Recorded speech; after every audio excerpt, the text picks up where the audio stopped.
Hi friends, బాగున్నారా? మీరంతా బాగుండాలని కోరుకుంటున్నాను. ఈ రోజు మన ఛానల్లో కోడిగుడ్డు వంకాయ మసాలా కర్రీ చేసుకుంటాను. ముందుగా స్టవ్ వెలిగించుకొని ఒక పెద్ద గిన్నె పెట్టుకోవాలి. ఆయిల్ వేసుకోవాలి. ఒక 3 స్పూన్లు ఆయిల్ వేసుకున్నాం. ఆయిల్ బాగా వేడైన తర్వాత ముందుగా కట్ చేసి పెట్టుకున్న ఉల్లిపాయలు వేసుకోవాలి. ఉల్లిపాయలు బాగా గోల్డ్ కలర్ రావాలి. ఉల్లిపాయలు బాగా గోల్డ్ కలర్ వచ్చినాయి కదా, ఇప్పుడు కరివేపాకు వేసుకోవాలి. పచ్చి కరివేపాకు.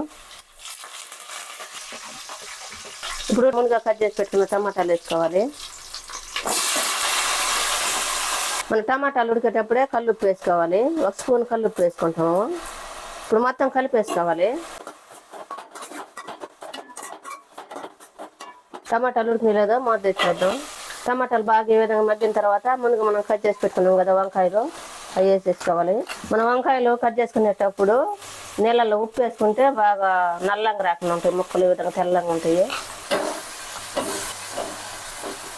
ఇప్పుడు మొత్తం కలిపేసుకోవాలి. మూత పెట్టి బాగా మగ్గిన దాకా ఉండాలి. మనం ఈ మసాలా కర్రీ కోసం ముందు మసాలా వేసుకోవాలి. పక్కన స్టవ్ వెలిగించుకొని బాండి పెట్టుకోవాలి. బాండి బాగా వేడైన తర్వాత ధనియాలు వేసుకోవాలి. 2 ఇంచులు చెక్క వేసుకోవాలి. 3 మొగ్గలు వేసుకోవాలి. ఇవి బాగా వేపుకోవాలి. మన ధనియాలు వేగేటప్పుడే తురుముకున్న కొబ్బరి వేసుకోవాలి. ఇప్పుడు స్టవ్ వేసుకొని కలిపేసుకోవాలి. వంకాయలు మగ్గనీయలేదు, మూత తెచ్చొద్దు. ఈ విధంగా మగ్గేటప్పుడే 1 స్పూన్ పసుపు వేసుకోవాలి.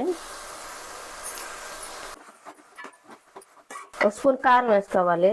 మన పైసకి తగ్గట్టుగా వేసుకోవాలి. నేనైతే 2 స్పూన్లు వేసాను. ఇప్పుడు మూత పెట్టి మగ్గించుకోవాలి.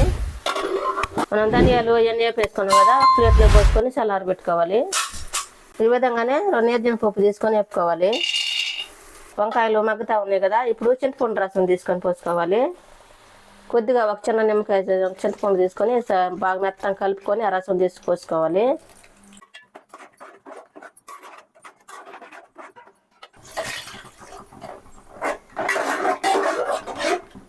ఇప్పుడు మూత పెట్టి ఉడికించుకోవాలి. జీడిపప్పు కూడా బాగా వేగినాయి కదా, ఇప్పుడు తీసి ప్లేట్లు పోసుకొని చల్లారి పెట్టుకోవాలి. పక్కన స్టవ్ వెలిగించుకోవాలి. బాండి పెట్టుకోవాలి. బాగా వేడైన తర్వాత ఆయిల్ వేసుకోవాలి. దీంట్లోనే కొద్దిగా పసుపు వేసుకోవాలి. కొద్దిగా కారం వేసుకోవాలి. కొద్దిగా సాల్ట్ వేసుకోవాలి. ముందుగా మనం ఉడికించుకున్నాం కదా గుడ్లు, అవి వేసుకొని దీంట్లో బాగా వేపుకోవాలి. ఇప్పుడు స్టవ్ ఆపేసుకోవాలి.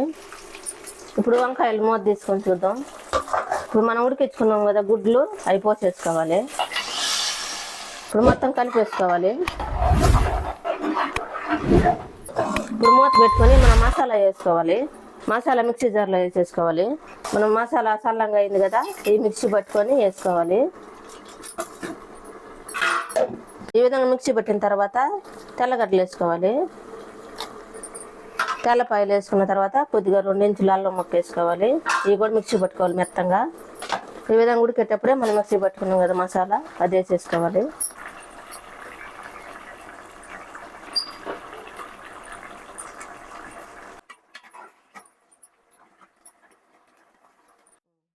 ఇప్పుడు కొత్తిమీర వేసుకోవాలి. మొత్తం కలిపేసుకోవాలి. ఇప్పుడు మూత పెట్టి బాగా ఉడికించుకోవాలి. ఈ విధంగా చిక్కబడిన తర్వాత స్టవ్ ఆపేసుకోవాలి. స్టవ్ ఆపేసుకొని ఒక బౌల్లోకి తీసేసుకోవాలి. ఎంతో టేస్టీగా ఉండే కోడిగుడ్డు వంకాయ మసాలా కర్రీ రెడీ అయింది. మీరు కూడా మీ ఇంట్లో చేసుకొని ఎలా ఉందో మా కామెంట్లో పెట్టండి. లైక్, షేర్ చేయండి, సబ్స్క్రైబ్ చేసుకోండి. పక్కన ఉన్న బెల్ నొక్కండి. Thanks for watching.